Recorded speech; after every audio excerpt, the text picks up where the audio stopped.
Welcome to the Princezz I'm Possible show.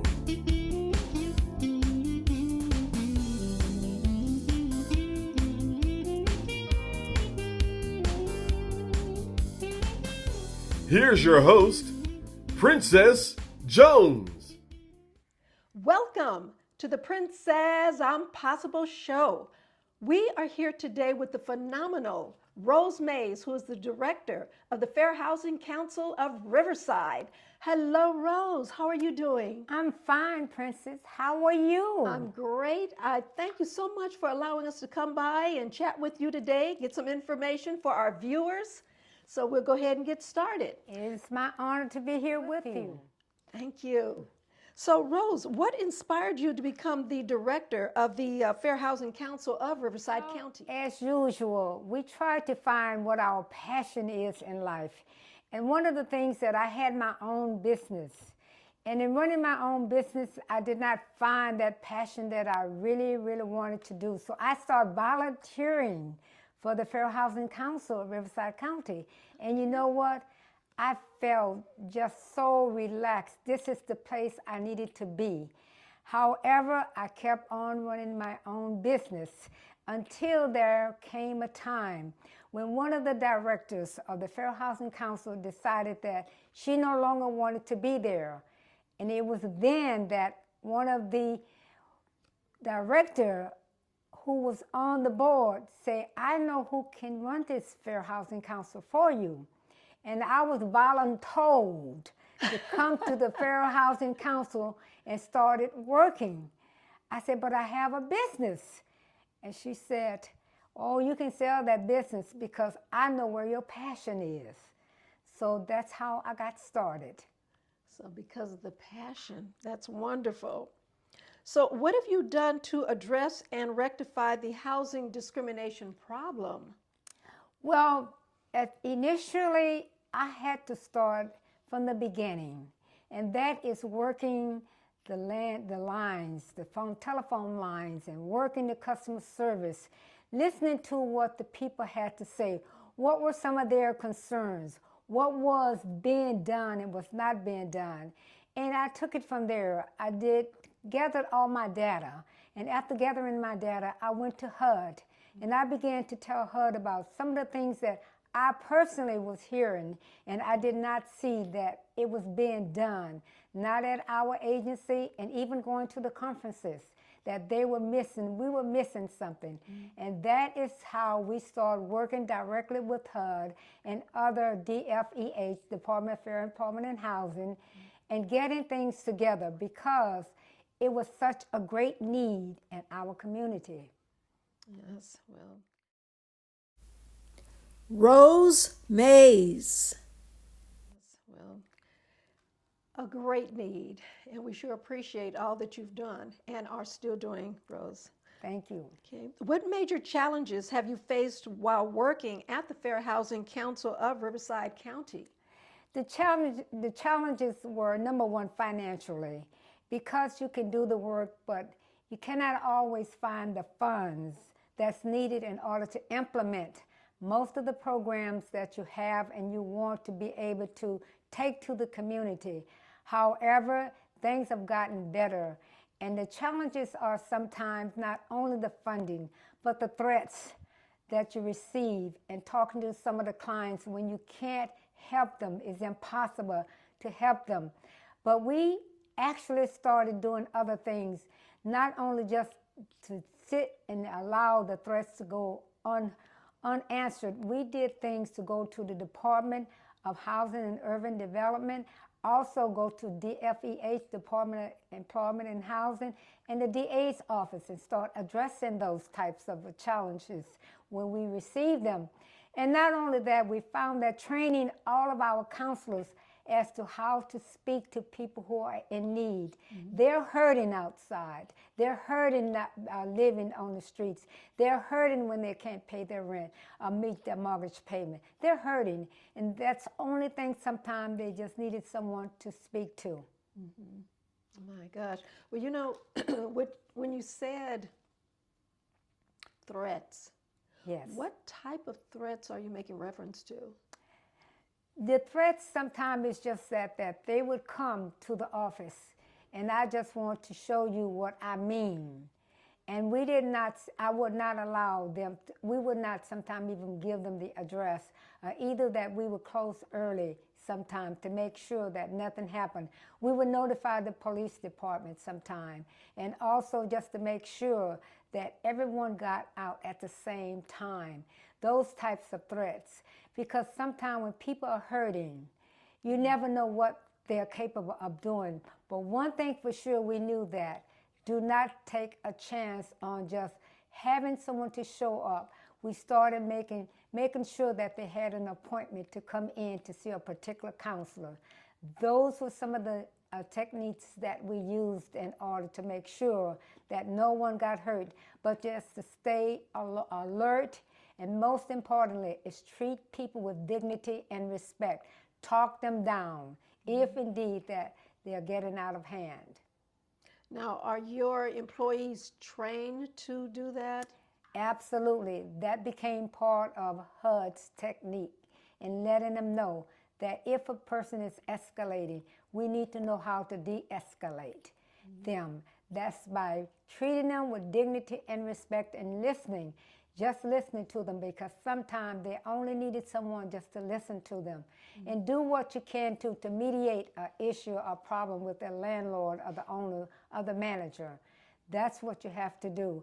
And we learn over the years, but sometimes it is really hard sometimes, because sometimes they don't want to listen.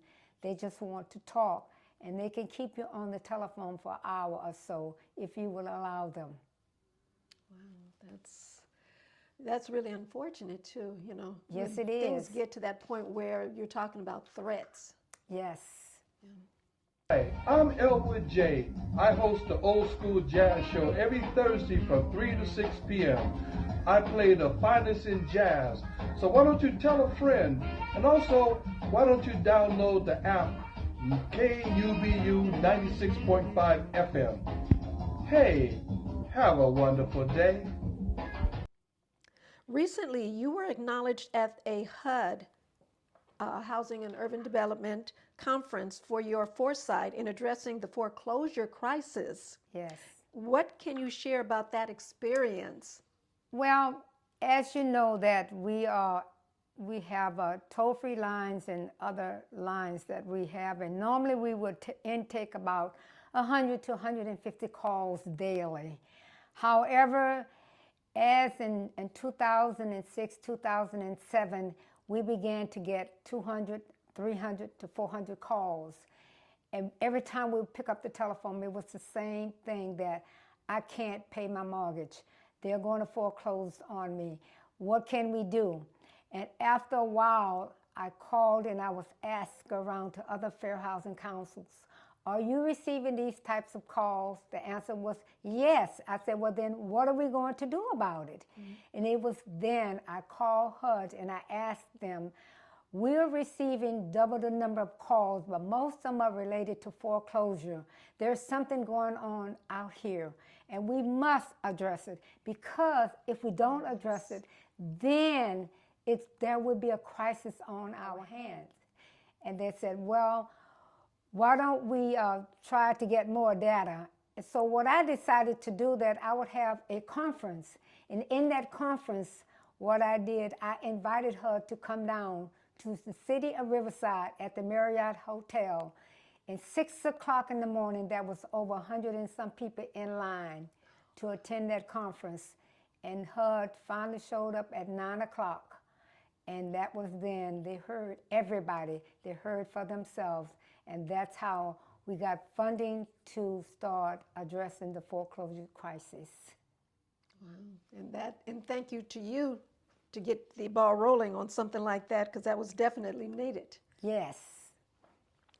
You were very, very instrumental in getting the Civil Rights Institute operating in Riverside. How did you achieve that momentous goal? That was a huge undertaking. The Civil Rights Institute of Inland Southern California. Yes, it was. It was always a dream, a vision. However, we were always renting from one landlord to another one, and the one in particular was on the 3600 Lime Street, and it was then we had a nice location, we had lots of space. However, the building was sold, and the new owner wanted another prime type business to come in to utilize our location, and our lease was up. And it was then that he told me that we had to relocate to another part of the complex, and I said, well, no, we are established here. We have quite a few clients, know where we are. Mm-hmm. He said, well, I will have to go up 150% on your rent. Of course, that would blow anybody's budget out of control. And it was then he said, well, if you don't move, I'll just have to start the eviction process. And it was then I went to the city of Riverside, and at the time, George Cavola, who was actually the city manager, and he said that, and I told him the situation, and it was just that you get tired of moving from one location to another. Mm-hmm. It was then I decided that we need a place, and I started looking, and they gave us a couple who was willing to sell us a place here on the Mission Inn Boulevard, and we purchased the space. And the city of Riverside, and I must say that they were very, very generous in helping us to acquire this building, and we got donations. So the rest is history.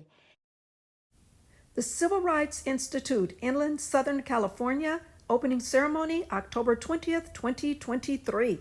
Good evening. Good evening. My name is Rose Mays. I'm the Executive Director of the Fair Housing Council of Riverside County. Also, I'm the Vice President of the Civil Rights Institute of Inland Southern California. Good evening to you. Well, thank you so much for stopping by the Princezz I'm Possible show. Well, thank you for having me on here to help to say thank you to the community, to the village who helped me to make this a reality. It has been a long time, but it's worth it all because now we have a community working together, playing together, and at least making history together to record our history here in Inland Southern California. Good evening, and welcome to the Princezz I'm Possible talk show. How are you doing this evening? Let me button up here, Princezz, for this. I gotta look presentable. I'm great. Well, I'm Congressman Mark Takano, and I represent the city of Riverside in the United States Congress. So, and I'll let Desiree introduce herself. And my name is Desiree Roten. I am the Congressman's District Director. Excited to be here for this special opening for the Inland Empire Civil Rights Institute. This is really a big leap forward for our community. Well, my name is Walde Ab Isaac. I'm Chancellor for Riverside Community College District. Okay, thank you. And you've been indoors already. What did you think? Oh yes, I've been indoors, and I'm very excited because this is a sister institution to what we already have, the Center for Social Justice and Civil Liberties, and I'm very excited to create a much bigger synergy between the two so we can raise the level of consciousness of the communities that we serve. Please introduce yourselves. I'm Dwight Tate. And I'm Kathy Wright. Well, welcome. So have you been inside to see, and what was your thought process? What do you think? It's fabulous. It's another landmark, another reason to come to Riverside and celebrate our history. That is Something we can be really proud of. And all the people that have worked so hard on this really deserve a big hand. Introduce yourselves, please. My name is Christine Hong. Hunter. Hello, Hunter. Hunter. Hello. I'm Michelle Hong. Okay, thank you so much. So have you been inside? Yes. What did you think? It was very moving, very moving, and it's history here that I think needs to be uncovered, and so our father played a role in this too. The lobby is something that is dedicated to, the name is our parents' name. And welcome to the Princezz I'm Possible show. We are here tonight for history being made here in Riverside, California. We're at the Civil Rights Institute tonight. Right. This is the opening, and everyone please introduce yourselves. Carmen Roberts. Hazel Lambert. Charles Bibbs, you know me. William Long. Dr. Janet Long. Well, thank you for stopping by. So have you been in already? Have you taken a look? Yes. There's a yes and a no. For the yes, what did you think about it? Wonderful, Yes, wonderful. beautiful, beautiful. Wonderful. And I am just so happy that we did what we did because it actually opened the avenue for many, many things. We had quite a few nonprofit organizations to come in because we had enough space in our conference room that they can have meetings. We also expanded the back side that they could have storage space for us, and also another conference room that was larger for them to have little small gatherings, meet and greets. And so it just became one of those things that everybody just embraced that, and it became the place to be. Now, how long did it take for the process? Because it's not something that's just overnight. Oh, it didn't take us very long to purchase to purchase the property, but the Civil Rights Institute, Yes. it took us quite a while because it was then after everybody, we decided that I began to collaborate with the City of Riverside, Lalita Charia, along with a few other. At that time, it was Woody Rucker Hughes. She is no longer with us, and some other community leaders. And we just were talking about we need a place that we can call the Civil Rights Institute. And I said, well, this space we have is a little bit too small. I'll tell you what I'll do. I'll go to my board, and I ask my board, can I acquire this other property right on the right side of us and on the left side of us, and there's some space in the back.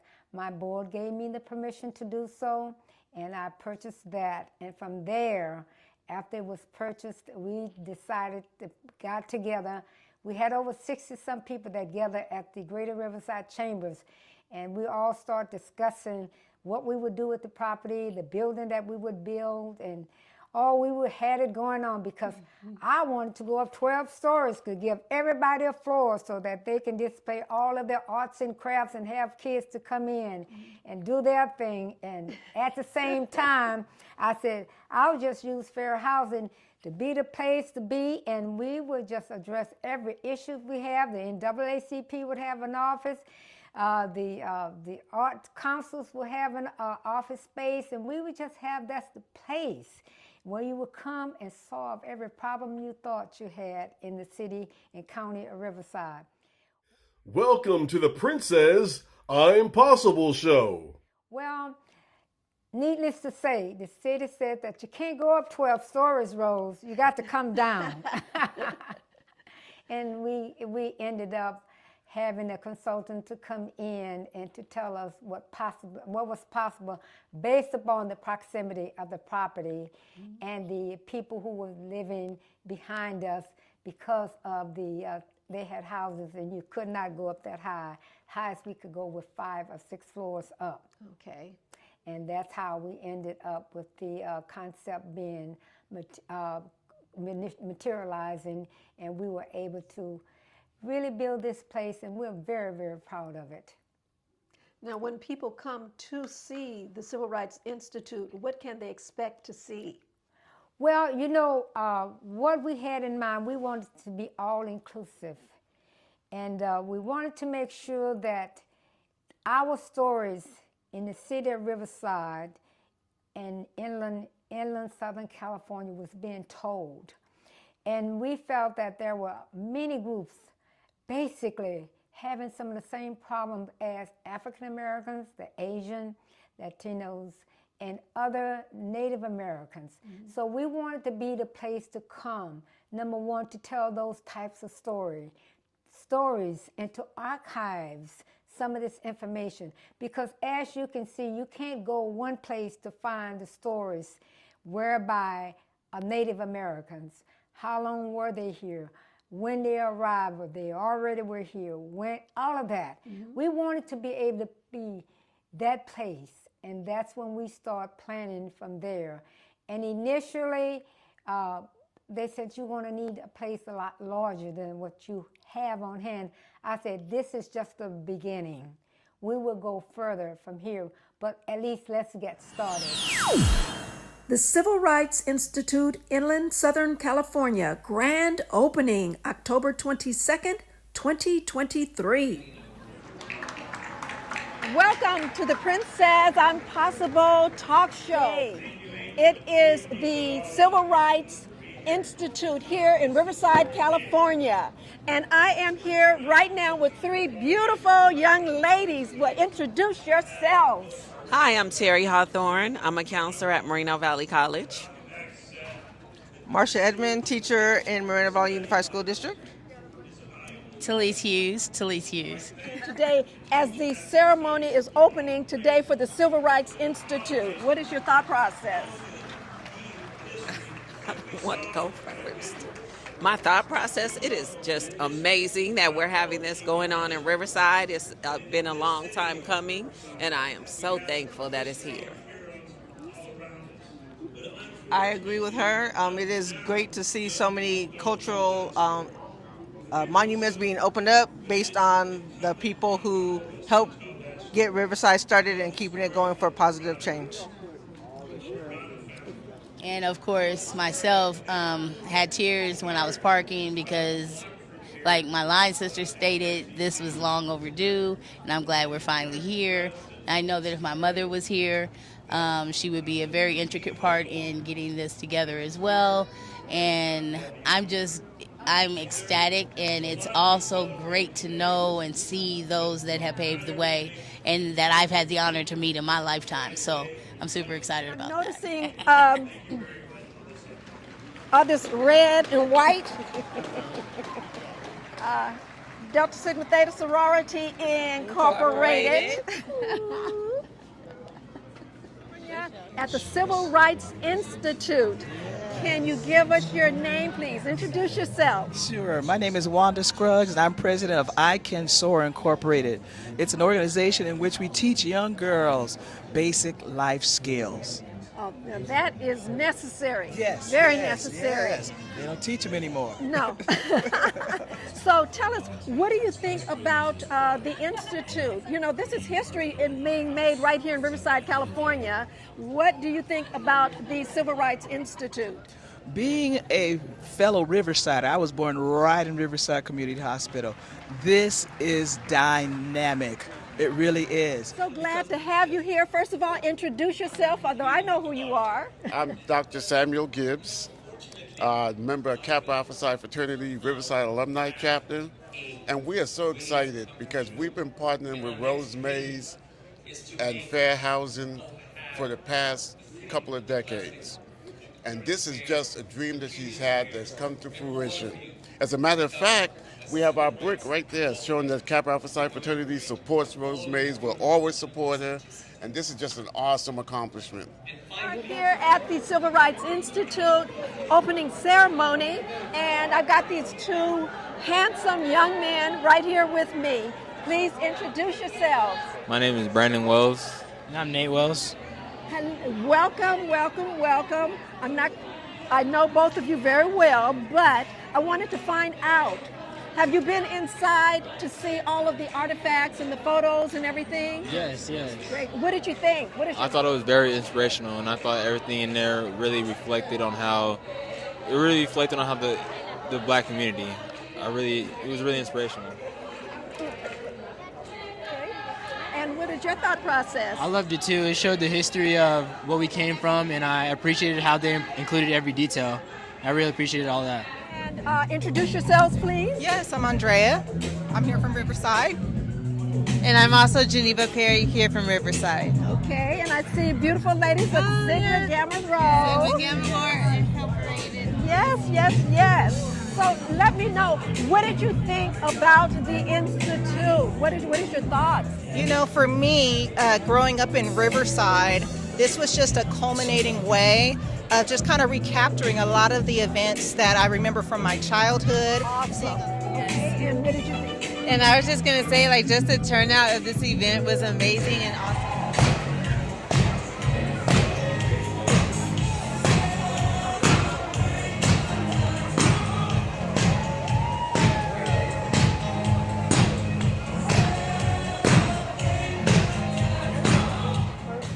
The first exhibit was the African American Historical Society in October of last year, 2022, was the grand opening.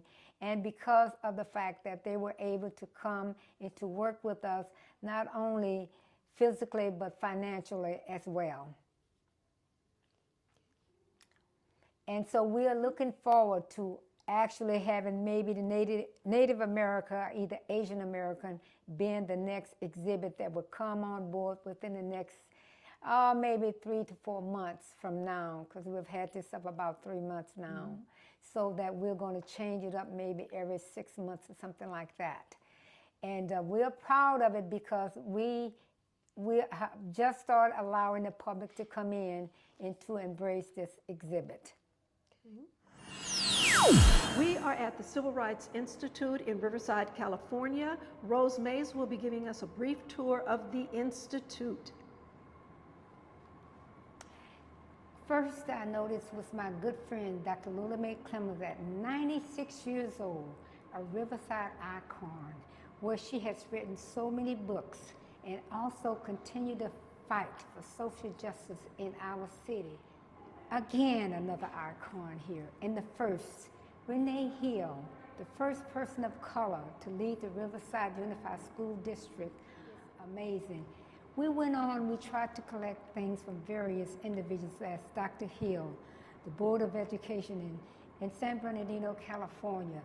These are some amazing women, and it's interesting to say the 3 people that I introduced you to are all women, women of color.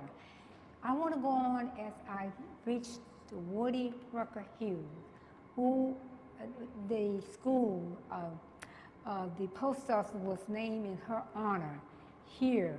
She passed away in January of 2021.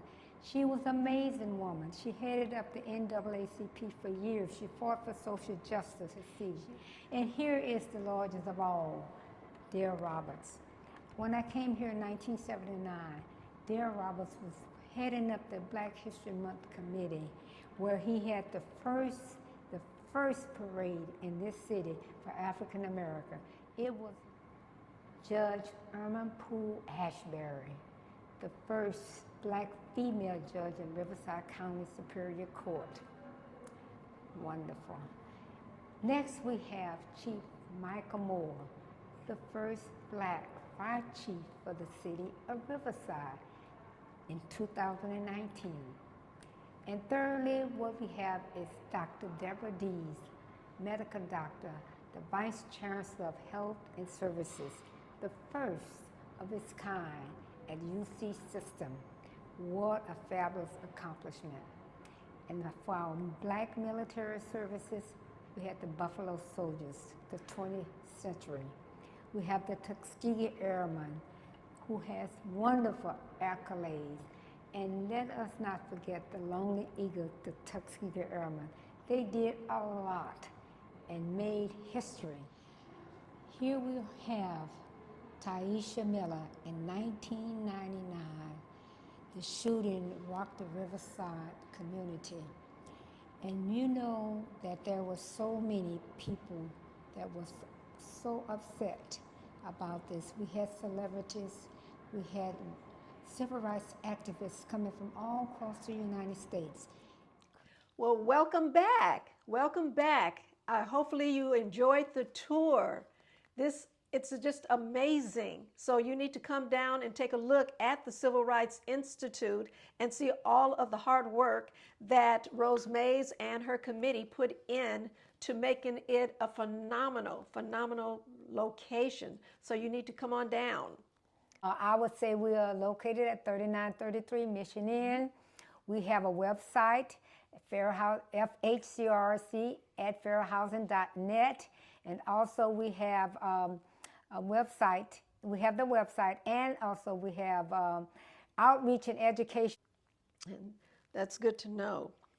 So what advice or suggestions would you give to someone experiencing some type of discriminatory housing issues? What I would first and foremost say that you need to always, if you are receiving some type of discriminatory type action, get you a pencil and paper and start writing it down. First and foremost, who are you speaking to? What are they saying to you? What your issues are? And not only that, what you always want to do if there's photos to be taken, take photographs of what if it's something relating to your place that you live, or apartment that's with mold, mildew, or water, or whatever the case may be. Take photos of it, because one of the things that a picture is worth 1,000 words. So when you call or you send us that, we can mediate that with your landlord, manager, or your owner, because we're looking at what you have been telling them for over 4 or 5 days, that your children are getting sick because of it, because you're unable to breathe because of that. And we can mediate that. Those are the types of things that write it down, repeat to them, to the landlord, what you're saying to them. Send us a copy of it, or bring us a copy of it. We're able to mediate that. And discriminatory action is always take as much documentation. Have someone as a witness. She's giving you the information, she's giving you suggestions, she's giving you advice, what you need to do. So take heed accordingly. And then you got the tour of the Civil Rights Institute. You need to come on down and take a look at it. It is wonderful. And to see all this history, and to Rose Mays, because she was the one who was instrumental in getting it all started. So again, thank you so much for your time, Rose. Truly appreciate it. Absolutely, Thank Princess. you. Thank you. It is a pleasure, and you are phenomenal as well. I got it from you. Next week, tune in to our heartfelt Valentine's Day show.